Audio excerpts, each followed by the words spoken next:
Adam Curry, John C. Dvorak. This is No Agenda. FIFA. The fix is so in. Well, right after we both picked the two teams. It was like, oh my God. We nailed it, right? That was a no-brainer. Well, no, actually, you thought it would be Holland-Germany in the finals, and Holland would win because of the bike thing. Yeah, right. You beat me up the ante with the thinking. You took the same thought process and took it to Spain, which knocked off Germany, creating the kind of interesting situation of Holland versus Spain. I have to give you I'm going to give you the award because I believe after listening to, and I have a clip, as a matter of fact. Well, no, before you get into it, let me just explain to people why we had this conversation. There's a lot of new listeners. We got some good ink in USA Today, so people might be checking in, going, what are these guys talking about? I think that we have a consensus here that most professional sports are rigged, and the World Cup in particular.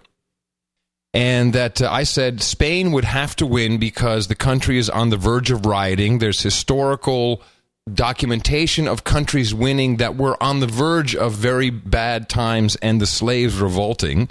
And there's 20% unemployment, and Spain is completely hosed. The Netherlands, of course, Gitmo Nation Lowlands, has not had a government for almost exactly 1 month now, as their elections were held on June 9th.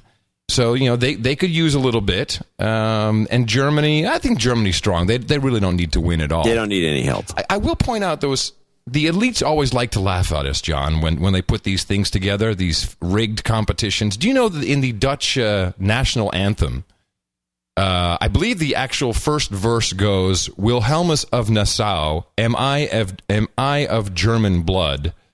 And then it goes on to say, a Prince of Orange I am, from the King of Spain, who I have always honored. And just to have Germany, Holland, and Spain all in that final kind of position, and then for those three names to be in the Dutch anthem, I just thought was, a lovely little coincidence. Hilarious. And you've got a clip to even throw some more. Well, I just want to make it clear that this whole thing is hinted at in the coverage of this event. If you listen to any of the coverage, of course, this 1-0 score is ridiculous. I don't have the clips in front of me. Let me take a look. Spain FIFA is what I've got here. Yeah, that's the one. Play that, and you'll hear the hint in there that says to me that they're reporting. This is a long report. It came in that some woman is in Barcelona or someplace. I think it's Barcelona, and they're not rioting like they would in the USA, but they're all jumping up and down, having a great time. Everyone's wearing the Spanish colors, and they're partying in the streets essentially. And she makes mention of the issue. Okay. Here we go. Well, let's get some reaction now. And where better to go than to Madrid? And Sarah Rainsford is there. Madrid. And Sarah, just describe what it's like in the Spanish capital. Well, hopefully you can hear it here. There are tens of thousands of Spanish fans going crazy behind me here. They were confident going into this match. They always said that they had the best side, the best Spanish team in decades, and they believed they could win. This is their first World Cup semi-final. They thought they could win, even though this was against Germany, a very difficult team. And it was such a tense first half here. Spain having so much possession, but here we got one of the fans joining me for a moment. Spain having so much possession, but they couldn't score until the second half, and the crowd here, they went crazy. There are so many people here, so excited. Spain, of course, in economic crisis at the moment. This is the kind of good news that this country needs. The fireworks going off. Oh, I love it. Well, I want to add something else to our theory, because I picked the Netherlands and you again picked Spain. I'm now thinking the following: you're going to take Netherlands into the finals, and then you're going to punish them. Ooh. Because they don't have a government. They can't take full part in the EU. That's right. They need to be slapped. They need to be spanked. So they will be beaten badly. Well, it won't be 1-0. Well, so there's two ways it could go. I think, it could be a total pandemonium, like 4-1.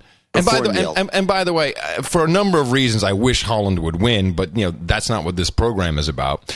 Or, very typical for the Dutch, if the fix truly is in, they will play a 0-0 game, and they'll go into penalties after overtime. and they always lose it on penalties. That's the Dutch are famous for that. They apparently always choke. Did you know, by the way, that They always choke. yeah, the German psychic octopus predicted the Spanish victory over Germany? Yeah, I know he did. Did you see that on? Yeah.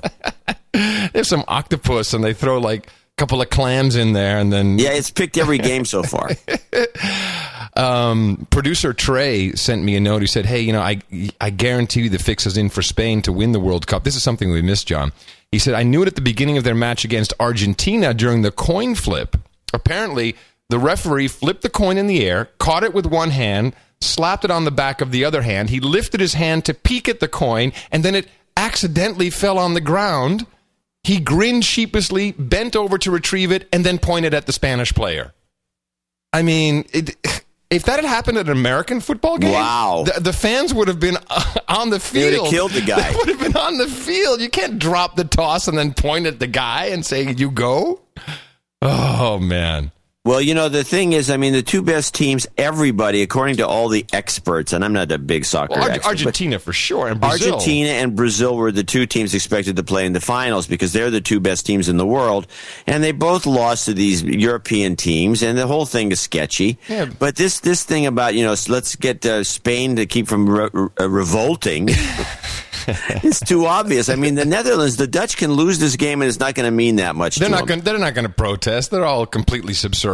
They're not going to do anything. Spanish need to win. So I'm now switching sides. I'm taking. Well, you have to forfeit like money. You can't just switch sides mid-bet. I'm forfeiting the dollar we bet. I figured out, by the way, why the Netherlands doesn't have a government yet. It took me a while, and I was like, what is taking so long? Because essentially Geert Wilders, who now, of course, is being vilified, and he's, anything but Geert, even though 25% of the voting public voted for him. The Christian Democrats lost. They've been running the country for the past 8 years. They lost the most. They're down to, I think, 20, around in the 20-something seats in the government, 2%, I should say. Then you have the kind of middle right guys, I could say you call them the conservatives.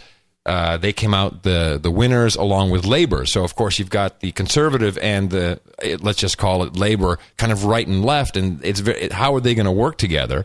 So they're trying to form a government, and the obvious party to draw in would be Geert Wilders, and then you have a majority cabinet, and you can go and govern the country. But they don't want him in, and I figured it out. It's because they need to keep the same guy running the Justice Department, where all of the pedophile elites are running the show. Pedophiles again. Well, you have not heard? I know you haven't, because this is I haven't actually seen this in print in English yet. Remember I told you about Belgium? Right. About what was going on there? Well, they did a little search there at the Archbishop's pad in Brussels, and gee, what did they find? Hundreds of pictures of two of the Dutroux victims, Julie and Melissa. These are two 8-year-old girls. But pictures of them being of their bodies being dug up, and he had confidential files that were only intended to be in court dossiers.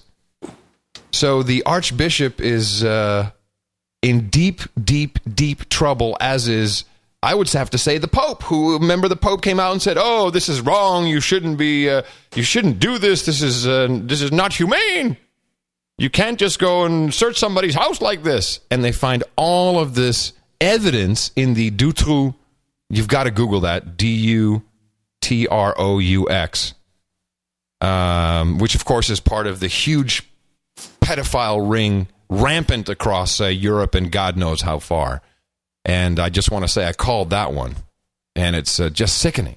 So in the Netherlands, they've got to keep the Hirsch Ballin, who is running the Justice Department. They got to keep him in to keep all those guys in their spot, and that's why they can't form the coalition, because that would mean the Christian Democrats would have to come in.